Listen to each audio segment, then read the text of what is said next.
muy temprano, acá en el matinal también, ¿cierto? Noticias Mediodía hemos estado tratando de explicar, de detallar esto que se ve tan lejano, pero que sin lugar a dudas tendrá consecuencias también en nuestro país. Y para explicar esto, estamos con una amiga de la casa, con Paulina Astroza, quien es académica, ¿cierto?, de la Universidad de Concepción, abogada y además doctora en Ciencias Políticas y Sociales. Muy buenas noches, Paulina, agradecemos la gentileza. Sabemos que has tenido una jornada muy extenuante en todos los medios de comunicación y también nosotros queríamos un momento también para absorber tus conocimientos. Muy buenas noches. Buenas noches y un gusto, sí. Podía darme este tiempo también para ustedes. Muchas gracias. Bueno, se habla ya de 137 fallecidos, al menos la actualización que realizamos hace poco. ¿Es una guerra? ¿Estamos hablando de una guerra? Sí, una guerra, si tú la consideras como el ataque armado de un Estado en contra del otro, es efectivamente lo que estamos viendo. Lo que está haciendo Vladimir Putin con el ejército y con los soldados rusos es justamente violar el principio de la integridad territorial, de la soberanía de un Estado, violar el principio de las Naciones Unidas que está en la Carta, que es la prohibición del uso y amenaza del uso de la fuerza en las relaciones internacionales. Por lo tanto, sí estamos ante una guerra. Este es uno de los conflictos más importantes en las últimas décadas a nivel internacional. De tu expertise, ¿tú lo ves de esa manera? ¿Es tan grave lo que estamos viviendo? Es grave por los actores que están involucrados, porque guerras existen todos los días. Otra cosa es que no aparezcan en la prensa, que no sean tema, pero existen conflictos armados en distintas partes del mundo.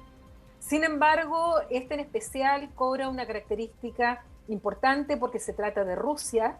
Rusia es un país que tiene el arma nuclear, que además lleva hace bastante tiempo Putin un plan bastante detallado y súper claro de lo que quiere hacer respecto a cómo detener a la OTAN en su avance, teniendo cada vez más integrantes que antes pertenecían a la Unión Soviética o que eran parte del ámbito de influencia de la Unión Soviética, donde tampoco quiere que la Unión Europea se extienda sobre todo al caso de Ucrania.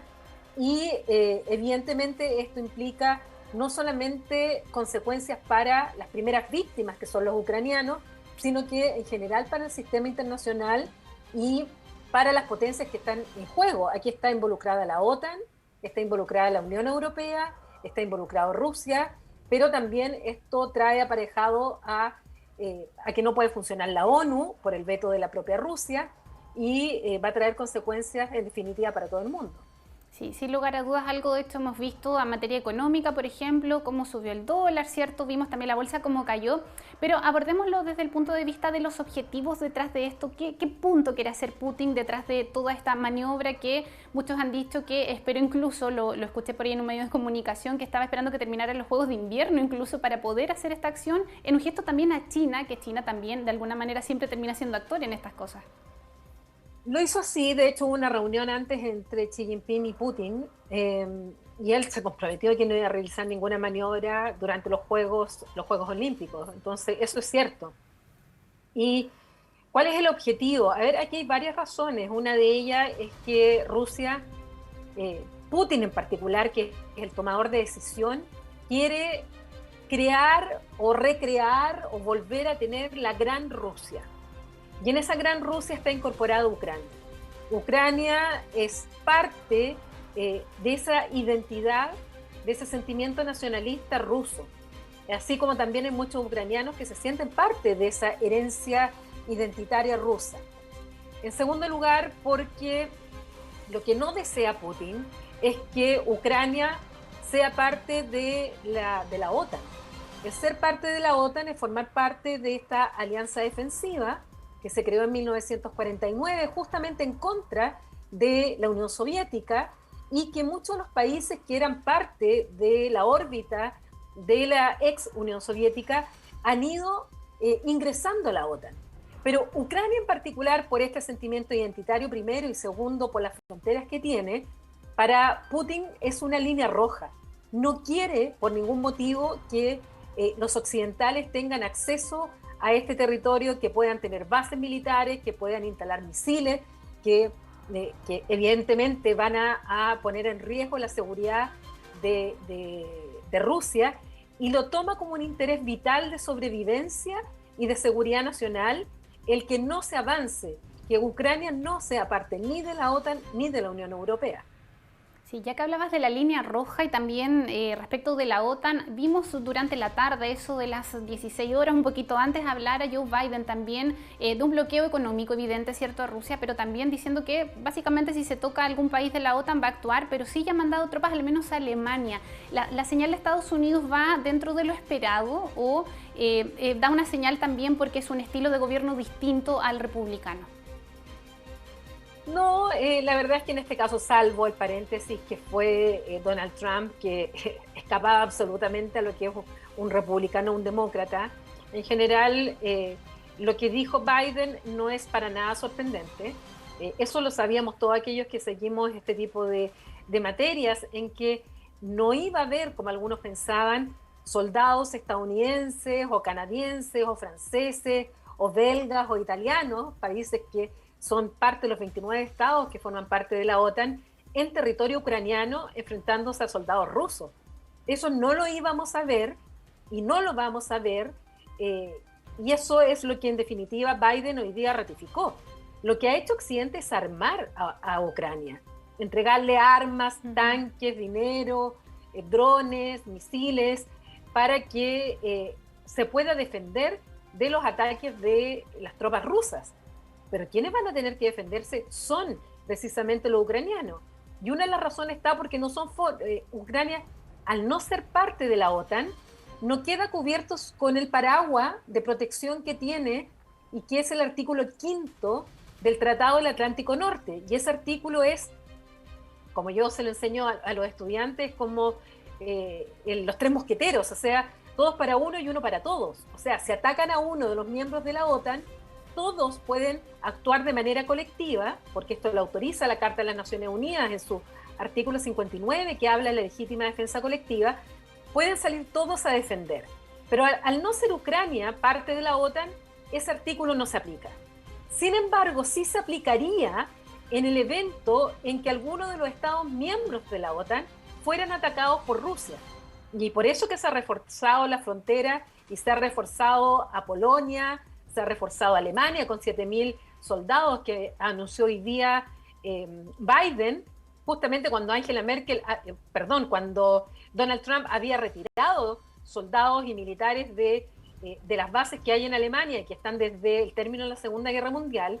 Hoy día Biden anuncia que va a enviar 7.000 soldados, se han enviado soldados alemanes, soldados británicos, franceses, a Letonia, Lituania, a todos los, digamos, los países que pudieran verse tal vez siendo uno de los objetivos de al menos accidentes, no digamos intencionales, por parte de las tropas rusas. Ya dice que ya el problema sería mayor.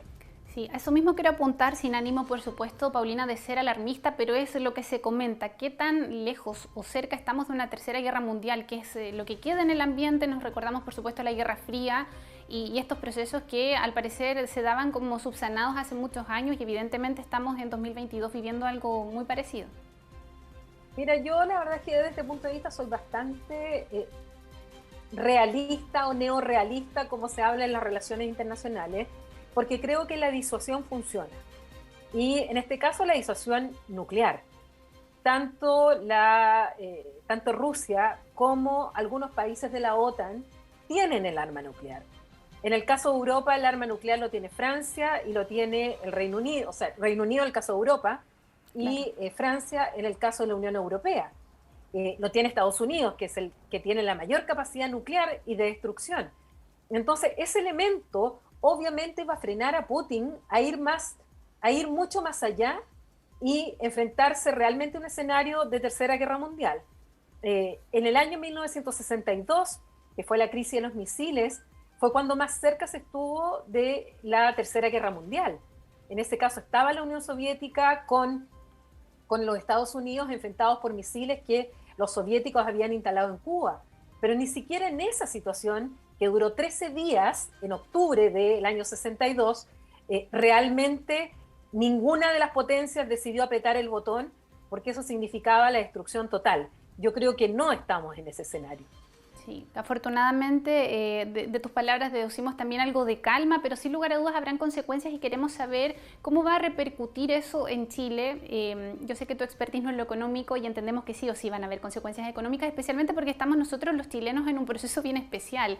En, no sé, un par de días más vamos a tener cambio de gobierno, asume un gobierno de centro izquierda, por decirlo de alguna manera, con una mirada totalmente distinta a las posiciones que ha puesto ya, de hecho, el presidente electo han sido bastante claras.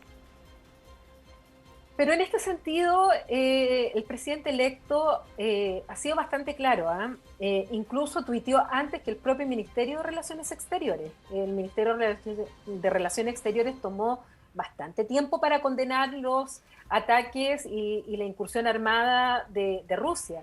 El presidente electo lo dijo claramente, que hay violación al derecho internacional y que condenaba a Rusia en estos actos, cosa que después también lo hizo la Cancillería chilena, y también llamando a las partes al diálogo y volver a la diplomacia que nunca se pierde, la verdad, siempre se está en contacto, aún bajo las balas.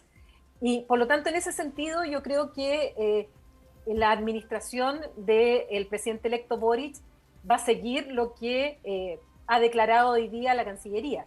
Donde sí se va a ver más complicado, efectivamente, lo que tú señalas, en términos económicos.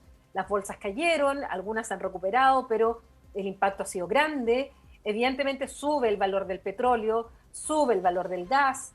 Eso no va a afectar, directamente nos va a afectar a nosotros, porque implica un elemento que determina muchos otros.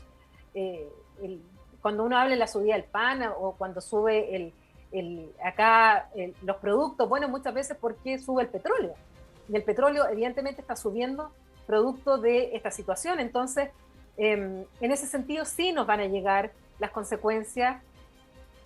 Somos un país que estamos insertos en el concierto internacional, esto le va a afectar a todos los países y esta es en definitiva la solución le va a corresponder a las grandes potencias, a las ligas mayores, y nosotros solo lo que podemos hacer es apoyar a Naciones Unidas, sobre todo los esfuerzos del secretario general, a que las partes se sienten a dialogar y que Putin detenga esta incursión armada que ha realizado en Ucrania y no avance más también.